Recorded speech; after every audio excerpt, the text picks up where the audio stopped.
আমি পান সিগারেট বেচতেছিলাম। পোস্তকলা ব্রিজের নিচে মেয়েটার সাথে দেখা হয়েছে। পর আমি কইছি যে তুমি কোথায় থাকো, বলে যে আমি তাই মিষ্টির দোকান।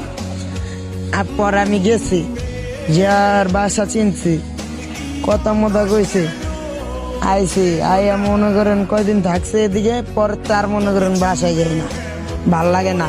পরে দেখি ওর লগে ডেলি শাড়ি গাছ দেওয়া হইতো, এরপরে ডেলি দেওয়া হইতো, মজা করতাম। আচ্ছা আচ্ছা, মেয়েটার নাম কি ছিল? মাইনুর, সে আমার লগে অনেক দিনই আসছিল, মানে অনেক দিনই তার লগে দেওয়া হইতো। তারপরের থেকে আর দেওয়া হয় না। তারপরে দেখি একটা ছেলের সঙ্গে তারপর ঘুরতো। আচ্ছা, মাহিনুর চলে গেল, এই চলে যাওয়ার পর থেকেই কি আপনি রাস্তার জীবন বেছে নিলেন? জি, বেছে নিয়ে দেখি তার স্মৃতি সবসময় মনে পড়ে, ভাল লাগে না, তাই এদিকেই থাকি। বাস আর ভাল লাগে না, মা বাবাও কষ্ট দেয়, এদিক দাও কষ্ট লেগে নেই থাই।